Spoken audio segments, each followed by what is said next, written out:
নমস্কার, midnight Whisper বাংলাতে আজ আমরা প্রীতির ভাইজ্যাক টু কলকাতা হাইওয়ের হাড় হিম করা ভয়ঙ্কর অভিজ্ঞতার কথা শুনব। এই কাহিনী প্রীতির মুখ থেকে শুনুন। তার আগে আমি আপনাদের একটা কথা বলবো।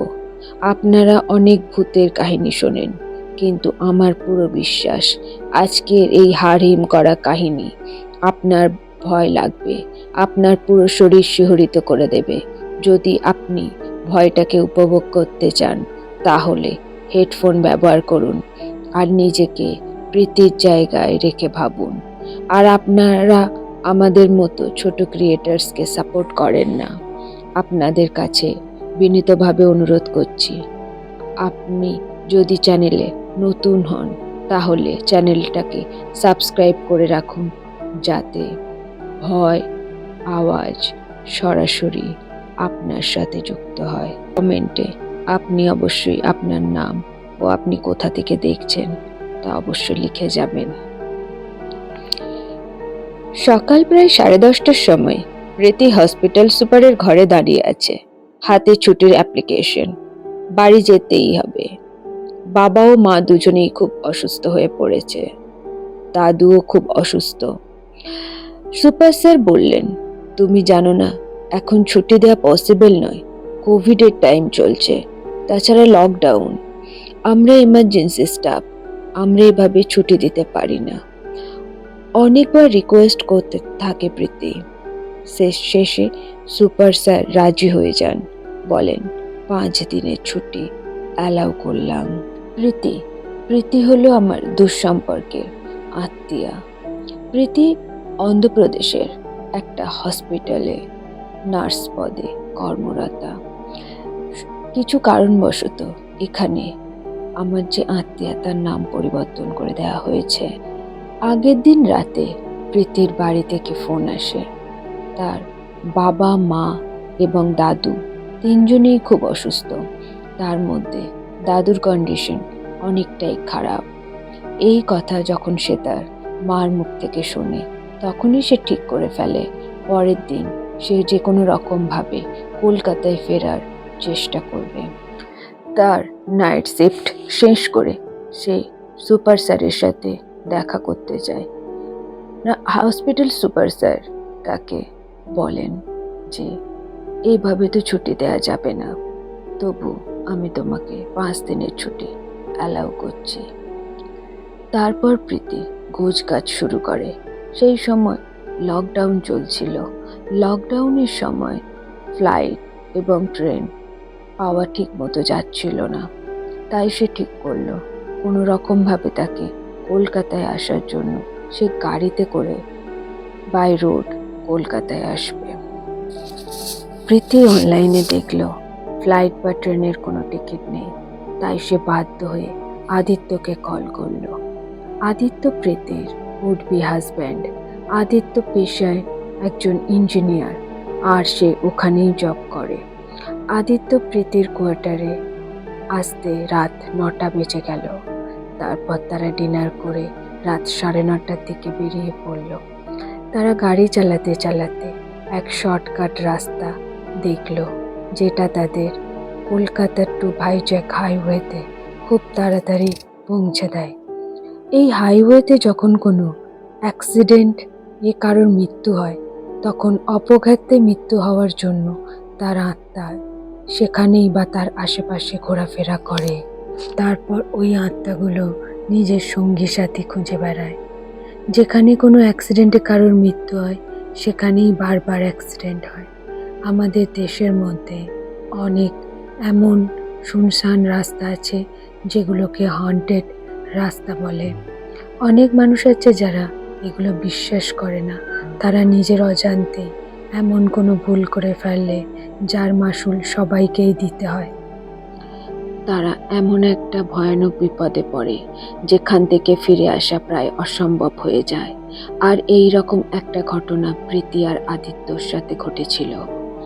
আদিত্য প্রীতিকে বলেছিল পুরো রাত ড্রাইভ করে সকালে আমরা কলকাতায় পৌঁছে যাব, কিন্তু আদিত্য জানতো না যে শুনশান শর্টকাট রাস্তা দিয়ে গাড়ি চালিয়ে সে কলকাতায় তাড়াতাড়ি যাওয়ার প্ল্যান করছে, সেখানেই তার জন্য ভয়ঙ্কর অভিজ্ঞতা অপেক্ষা করছে।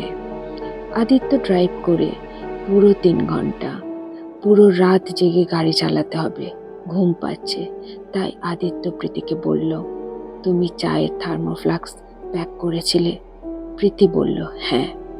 প্রীতি আদিত্যকে চা দিতে গিয়ে দেখল থার্মোফ্লাস্কের মুখটা ঠিক করে দেয়া হয়নি, তাই চা পুরো ঠান্ডা হয়ে গেছে। আদিত্য প্রীতিকে বলল, ছাড়ো, টেনশন করো না, রাস্তায় ধাবা বা চায়ের দোকান থেকে চা নিয়ে নেব।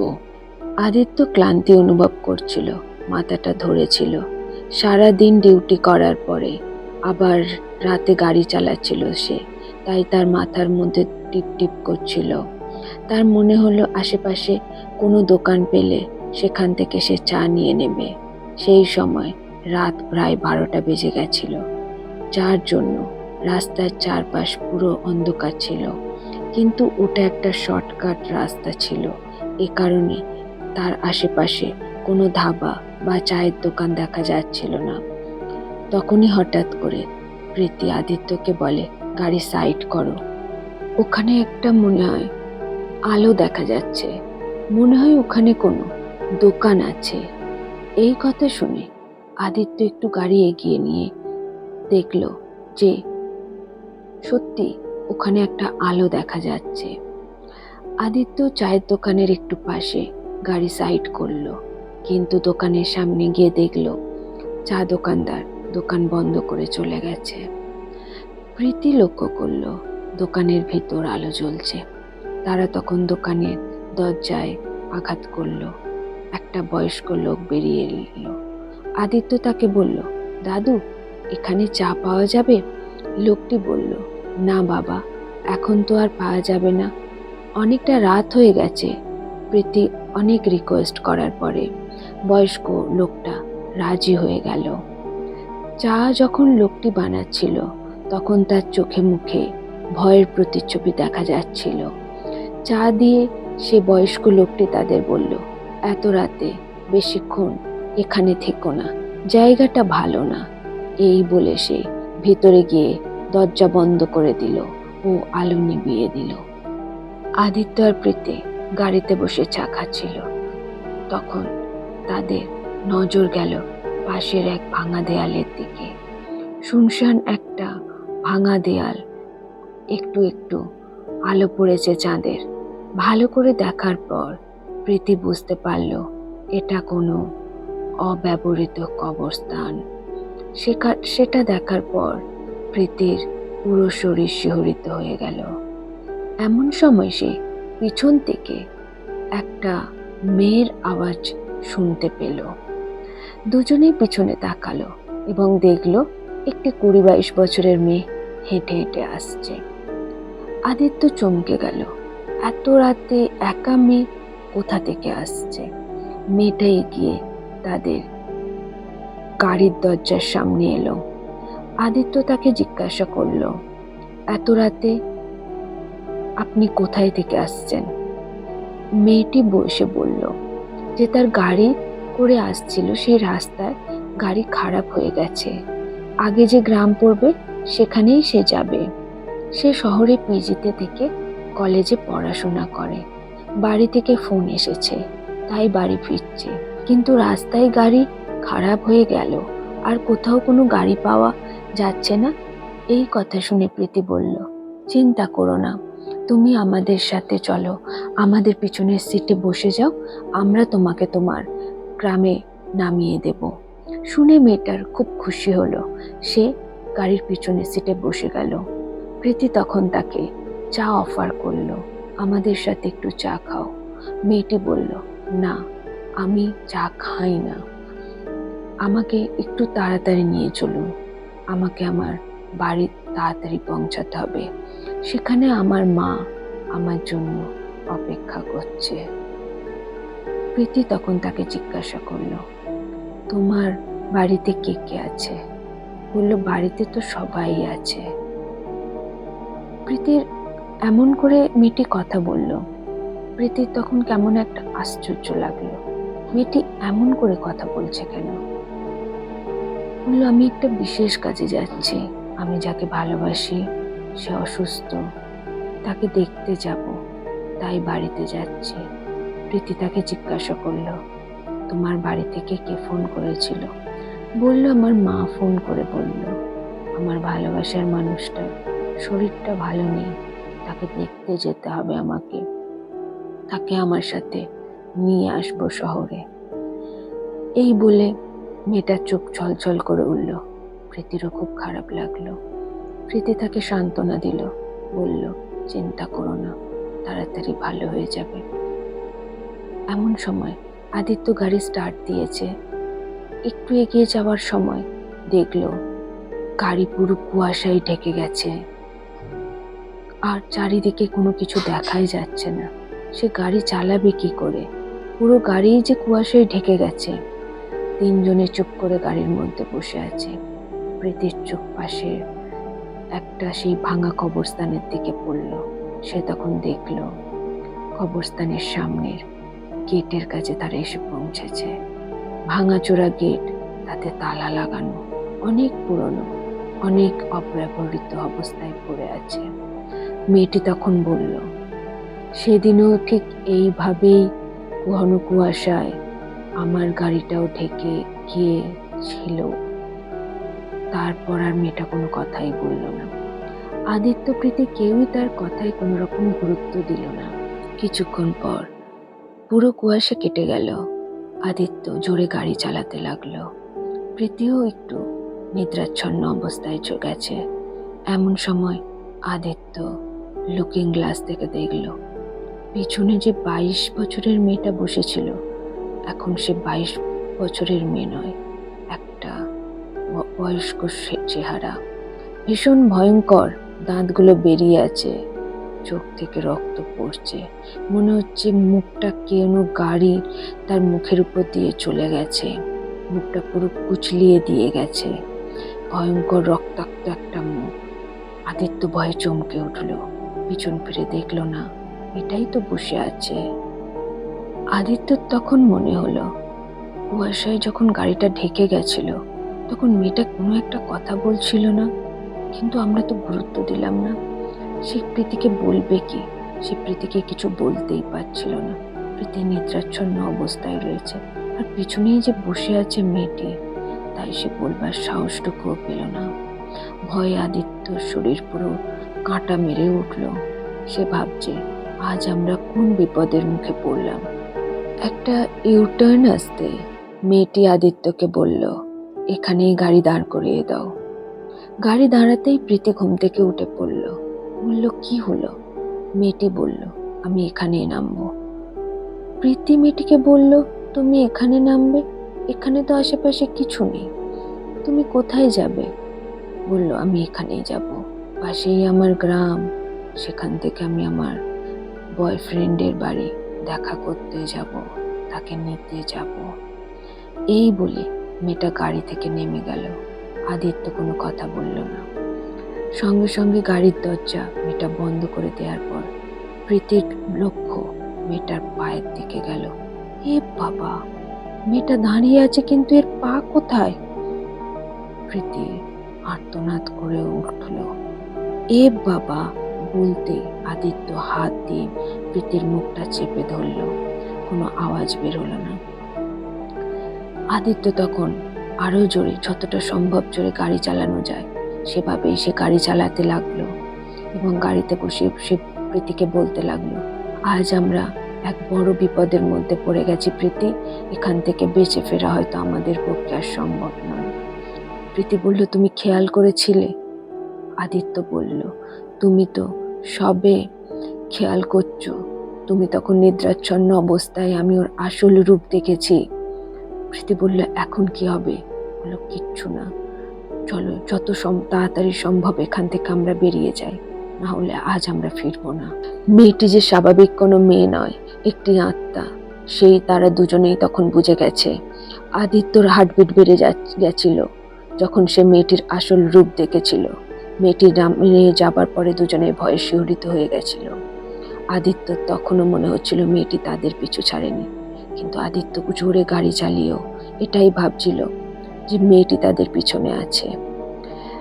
6-7 কিলোমিটার আসার পর প্রীতি হঠাৎ জোরে চিৎকার করে বলল, আদিত্য ব্রেক করো, সামনে কেউ দাঁড়িয়ে আছে। আদিত্য সামনে তাকিয়ে দেখলো সেই মেয়েটি দাঁড়িয়ে আছে, চুল এলোমেলো, আর সেই একই জামা পরে রাস্তার মাঝখানে দাঁড়িয়ে আছে।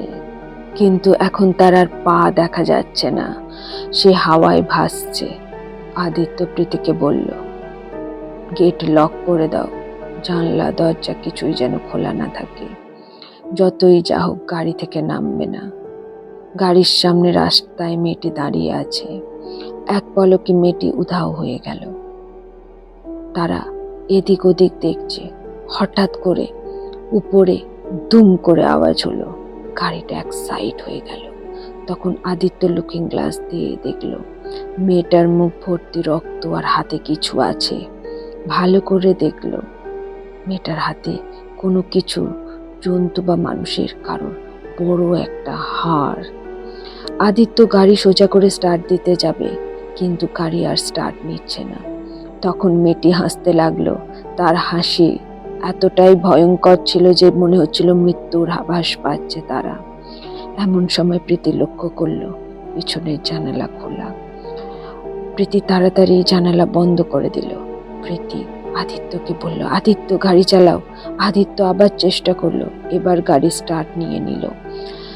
আদিত্য জোরে গাড়ি চালাতে লাগলো, কিন্তু হঠাৎ পিছন ফিরে দেখলো মেয়েটা পিছনের সিটেই বসে আছে, আর সেই অতৃপ্ত হাসি হাসছে। গাড়ি স্টার্ট বন্ধ আবার হয়ে গেল।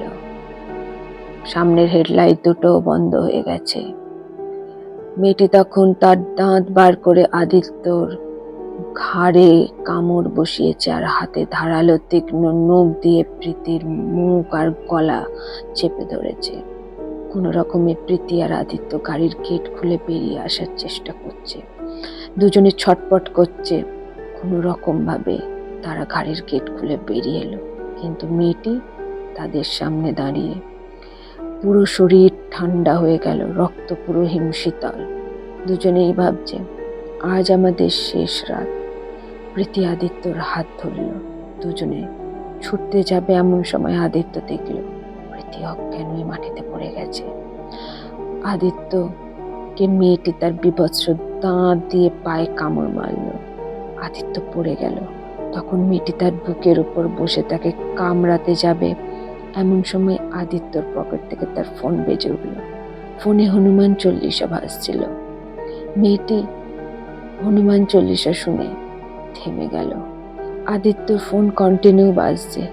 আদিত্য বুঝতে পেরেছে হনুমান চল্লিশার আওয়াজ শুনে মেয়েটি পিছু হটছে, তাই আদিত্য আর ফোন ধরল না। ফোনটা কন্টিনিউ বাজতে থাকলো। এমন সময় আদিত্য লক্ষ্য করলো গাড়ির হেডলাইট জ্বলে উঠেছে, আর গাড়িতে যেন কেউ স্টার্ট দিয়েছে, স্টার্টের আওয়াজ পাওয়া যাচ্ছে। আদিত্য প্রীতিকে তাড়াতাড়ি টেনে নিয়ে গাড়ির সামনের সিটে বসিয়ে ড্রাইভারের সিটে আদিত্য বসে গেল এবং গাড়ি স্টার্ট নিতেই গাড়ি চালাতে লাগলো। তখন সে তার হনুমান চল্লিশাই চালিয়ে দিয়েছে, আর জোরে গাড়ি চালাইয়ে সারা রাস্তায়, আর তারা কোথাও দাঁড়ায়নি। আদিত্য এত জোরে গাড়ি চালিয়েছিল যে তখন ইঞ্জিন গরম হয়ে গেছে, সেটা সে বুঝতে পারছিল। সে তখন এটাই ভাবছিল যে যদি ইঞ্জিন এই মুহূর্তে ঠান্ডা না করা যায়, তাহলে গাড়ি যদি দাঁড় করানো যায়, তাহলে একটা বড়সড় কোনো বিপদ ঘটতে পারে। এই ভেবে সে গাড়ি ধীরে ধীরে এবার চালাতে হলো। কিছুক্ষণ পর প্রীতি বলল যে দূরে মনে হয় কোনো একটা আলো দেখা যাচ্ছে। দেখলো হ্যাঁ সত্যি দূরে একটা আলো দেখা যাচ্ছে। তারা সেই আলো দেখে সেখানে গেল। দেখলো একটা খুবই পুরনো একটা ধাবা। সেখানেই নেমে তারা চা খেলো, জল খেলো। খাওয়ার পরে সেই দিনের সেই ঘটনা সেই ধাবার যে মালিক ছিল তাকে বলল। সে বলল এটা কোনো অস্বাভাবিক নয়, ওখানে এই ঘটনাটা অনেকের সাথে হয়েছে, তবে আপনারা ভাগ্যবান, আপনারা ওখান থেকে ফিরে এসছেন। ওখানেই যাদের সাথে এই ঘটনাটা ঘটে তারা হয় পাগল হয়ে যায়, না হয় আর ফিরে আসে না। তখন আদিত্য দেখল যে তার ফোন যা বাজছিল এখন তো আর বাজছে না, বন্ধ হয়ে গেছে। কে ফোন করছিল বারবার? আদিত্য ফোন খুলে দেখলো প্রীতির বাড়ি থেকে বারবার ফোন করছিল। সে প্রীতির বাড়িতে ফোন করলো, শুনলো যে প্রীতির দাদু ঠিক মারা গেছে যে সময় তারা আদিত্যকে ফোন করছিল। এটা শুনে আদিত্যর মনে হলো যে হঠাৎ করে গাড়ির হেডলাইট জ্বলে ওঠা, গাড়ি স্টার্ট হওয়া, যে গাড়ি স্টার্টই হচ্ছিল না। মৃত্যুর প্রায় মুখে দুজনেই দাঁড়িয়েছিল। সেখান থেকে হয়তো প্রীতির দাদু আজ তাদের বাঁচিয়ে নিয়েছে। ভগবানকে ধন্যবাদ জানালো এবং আবার তারা বেরিয়ে পড়ল কলকাতার উদ্দেশ্যে প্রীতির দাদুর শ্মশান কাজ সম্পন্ন করার জন্য। প্রীতি খুব কাঁদছিল, কিন্তু তারা এটাও মনে করছিল আজ তারা দুজনে বেঁচে ফিরেছে তার দাদুর জন্য।